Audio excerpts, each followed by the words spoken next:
guru sekolah dasar.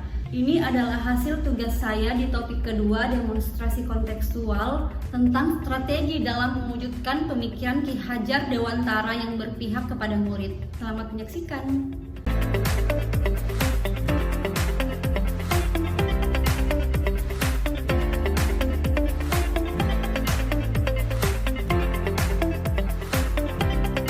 Setiap anak memiliki sifat unik dan potensi yang berbeda-beda, serta memiliki bakat, minat sendiri-sendiri. Sehingga sebagai calon pendidik yang profesional, kita harus mampu memaksimalkan potensi bagi seorang anak. Hal ini sejalan dengan filosofi pemikiran Ki Hajar Dewantara, yaitu pendidikan yang berpihak kepada murid. Tentu kita sudah tidak asing lagi dengan Bapak Ki Hajar Dewantara. Beliau adalah bapak pendidikan yang filosofi pemikirannya masih sangat relevan sampai saat ini.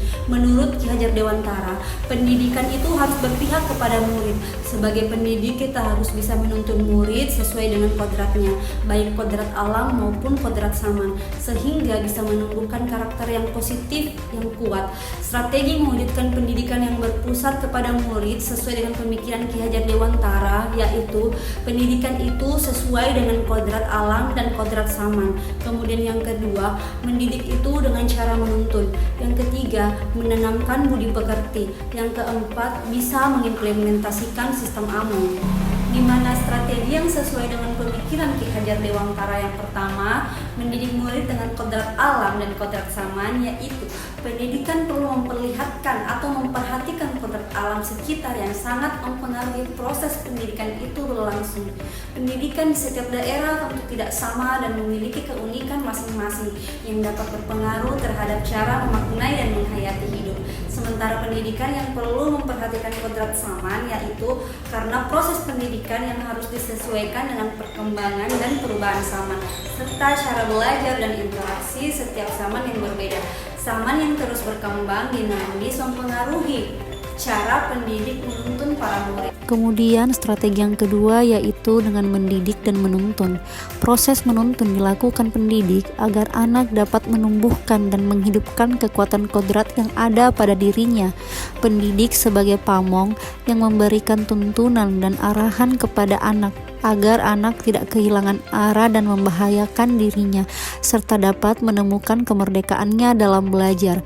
Pendidik itu hanya dapat menuntun tumbuh atau hidupnya kekuatan kodrat yang ada pada anak agar dapat memperbaiki perilakunya, hidup dan tumbuhnya kekuatan anak untuk menjadi manusia seutuhnya. Yang ketiga, menanamkan budi pekerti, di mana budi pekerti juga diartikan dengan keselarasan atau keseimbangan antara perpaduan antara cipta, kognitif, karsa, afektif, sehingga dapat menciptakan karya psikomotor. Keselarasan hidup anak itu dilatih melalui pemahaman kesadaran diri tentang kekuatan yang ada di dirinya, kognitif.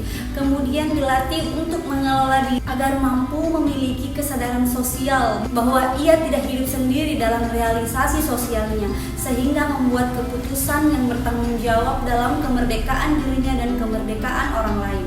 Kemudian yang keempat, strategi dalam mewujudkan pendidikan yang berpusat kepada murid sesuai dengan pemikiran Ki Hajar Dewantara, yaitu dengan mengimplementasikan sistem AMONG, di mana sistem AMONG adalah suatu metode pendidikan yang menekankan pada proses pembelajaran yang dikenal dengan Ingarsu Sungtolodo, di depan memberi teladan, di mana guru sebagai teladan dalam budi pekerti dan tingkah laku murid. Ingmadio Mangun Karso, di tengah membangun kehendak, di mana guru diharapkan dapat membangun semangat bagi murid, dan Tutwuri Handayani, di belakang memberi dorongan, di mana guru dapat memberikan motivasi, saran, dan rekomendasi. Itulah tadi pemaparan singkat dari saya tentang strategi dalam mewujudkan pemikiran Ki Hajar Dewantara, bagaimana pendidikan itu bisa berpusat kepada murid. Semoga video ini dapat bermanfaat. See you next time.